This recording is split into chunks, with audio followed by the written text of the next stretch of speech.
নমস্কাৰ। আমাৰ অসমীয়া সমাজৰ এটি প্ৰধান সমস্যা যাক লৈ আজি আমাৰ অসমীয়া সমাজখন ভাগ ভাগ হ'ব ধৰিছে। কথাটো আনৰ চকুত পৰিছে নে মই নাজানো, মোৰ কিন্তু পৰিছে। আজি আমাৰ অসমীয়া সমাজৰ বহু লোকে শাস্ত্ৰক মানি চলোঁ আৰু বহু লোকে পৰম্পৰাক।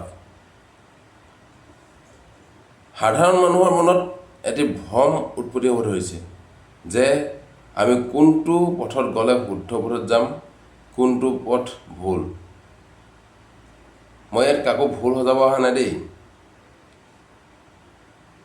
মই ক'ব আহিছোঁ সমাজ কেনেকৈ বিভাজন হৈছে। আজি নিজৰ পুত্ৰ সন্তানেও নিজৰ মাক দেউতাকৰ সকাম নিকাজ পৃথকে পৃথকে পাতে। এজনে যদি সংঘৰী, আনজনে বামুণীয়া আৰু আনজনে আকৌ সনাতন ধৰ্মৰ নীতি নিয়মেৰে সকাম পতা আমি চকুৰে পৰিলক্ষিত কৰিছোঁ।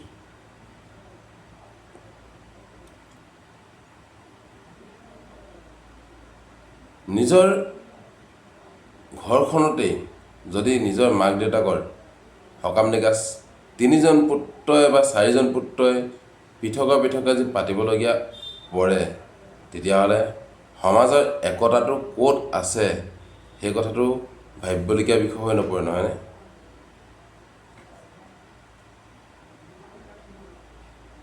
ইজনৰ ঘৰত পতা কৰ্মৰ মাহ প্ৰসাদ বোলে সিজনৰ ঘৰত খাবলৈ নাপায়, কাৰণ সিহঁতি বেলেগ ধৰ্ম পাতিছে, বৰঞ্চ সিহঁতি আকৌ ককাই ভাই।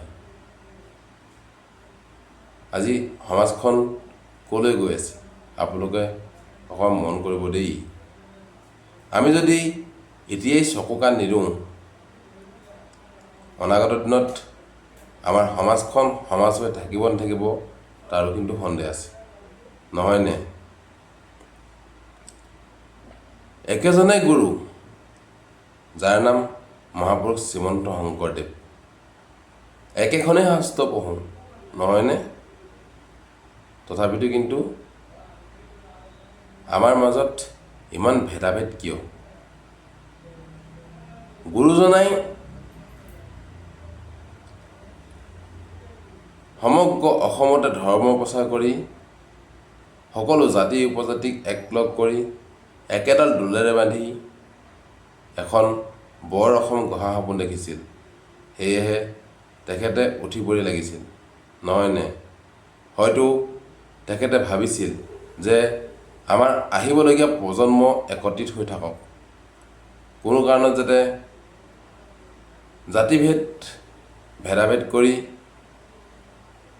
আমাৰ অসমখনক পৃথক কৰিব নোৱাৰে, সকলো একলগ হৈ থাকক। আজি অসমত জাতিভেদটো বাদেই দিয়ক, নিজৰ ককাই ভাইয়ে যদি তেনেকুৱা অৱস্থা হৈছে, তেতিয়াহ'লে পৰে আশ পোৱাটো একেবাৰে সাধাৰণ কথা, নহয়নে? যাৰ ফলস্বৰূপে আজি আমাৰ অসমত আমাৰ অসমীয়াই কি বুলি ক'ম আৰু নিজৰ পৰিচয় হেৰুৱাবলগীয়া অৱস্থাত আহি পৰিছে, নহয়নে? বেলেগে পৰে আগ পাইছে, নহয়নে? যদিহে আমি একেজন গুৰুকে মানো, হ'ব পাৰে কাৰোবাৰ কিবা পৃথক পৃথককৈ কোনোবাই কৰিব পাৰে, নহয়নে? সেনেজনে নিজৰ পৰম্পৰাকো এৰিব নিবিচাৰে। সেনেজনে আকৌ যে শাস্ত্ৰত লিখা আছে যেতিয়া পৰম্পৰাকনো কিয় মানি চলিম, সেই কথাটো লৈ মত বিতৰ্ক থাকিব পাৰে। কিন্তু গুৰু যেতিয়া একেজনা গুৰুৱে আমি শিষ্য বুলি আমি নিজকে নিজে চিনাকি দিওঁ, তেতিয়াহ'লে একে গুৰু শিষ্য হ'লে আমি ইজনে সিজনক ঘৃণানো কিয় কৰোঁ? ভাবিবচোন এবাৰ। আমি বাৰু আজি সমাজখনত এয়াই কৰিছোঁ নে বেলেগ কিবাও কৰিছোঁ?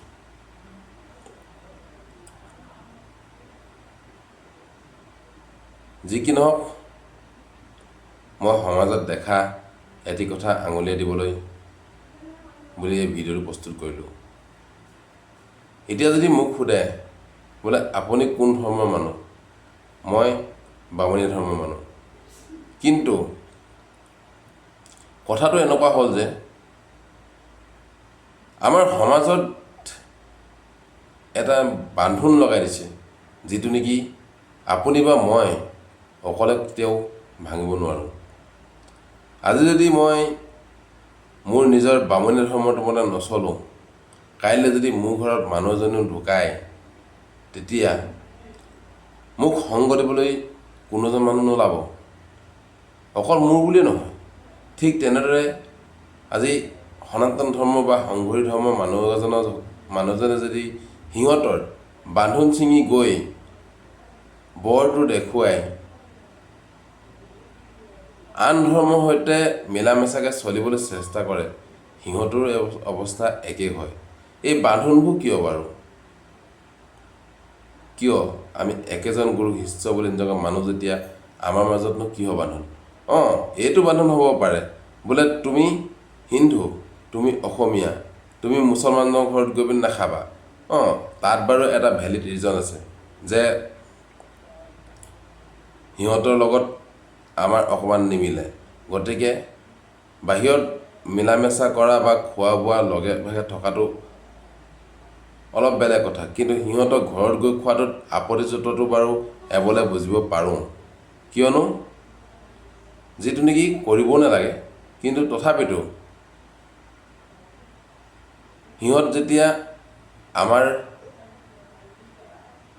মতে নচলে বা আমাৰ পৰা সম্পূৰ্ণ পৃথক, গতিকে সিহঁতৰ লগত এই ভেদ ভাদ কৰাটো বাৰু অকণমান বুজিব পাৰোঁৱেই। কিন্তু আমাৰ অসমীয়াৰ মাজত একেজন গুৰুৱে শিষ্য হৈ এই ভেদ ভাৱবিলাক যে মই কিন্তু বুজিব নোৱাৰোঁ। এতিয়া আকৌ আপোনালোকে মোক ক'ব পাৰে, তুমিনো নকৰা কিয়? কথাটো সঁচা, ময়ো কৰিব পাৰোঁ, কিন্তু কৰিলে কি হ'ব? আমাৰ সমাজত বান্ধোনেই ইমান যে কাইলৈ মই যদি আজি সমাজৰ বান্ধোন ছিঙি যাব বিচাৰোঁ, কাইলৈ মোৰ ঘৰত মানুহ এজন ঢুকালেও খৰিখাত দিয়া মানুহজন নোলাব আৰু মই আকৌ একেটা ভুলকে কৰিব লাগিব। আজি মই বামুণীয়াৰ পৰা যদি মই কিবা কাৰণত কথা নামানি মই আঁতৰি গ'লোঁ, কাইলৈ মই সংঘৰীত গ'লোঁ, সংঘৰীসকলেও সেই একেডাল বান্ধোনেই। যদি সংঘৰীটো মই নামানি বান্ধোন ছিঙি গ'লোঁ, বেলেগ এটা ধৰ্ম, সনাতন ধৰ্ম বা মানৱ ধৰ্ম গ'লোঁ, সিহঁতৰ সেই একে বান্ধোনেই। গতিকে এই বান্ধোনবিলাক যে এৰুৱাব হ'ল, এই কথাটোৰ ওপৰত কিন্তু দৃষ্টি ৰখাটো অতি প্ৰয়োজনীয়তা হৈ পৰিছে, নহয়নে? আপোনালোকৰ এই সন্দৰ্ভত মন্তব্য কি? আপোনালোকে কমেণ্টত জনাব দেই। যদিহে মোৰ সৈতে একমত, আপোনালোকে সকলোৱে এটি মাত দিব বুলি আশা ৰাখিলোঁ। এই সন্দৰ্ভত এটি ভিডিঅ' প্ৰস্তুত কৰি সকলোৱে আগলৈ পঠিয়াব বুলি মই আশা ৰাখিলোঁ। ধন্যবাদ।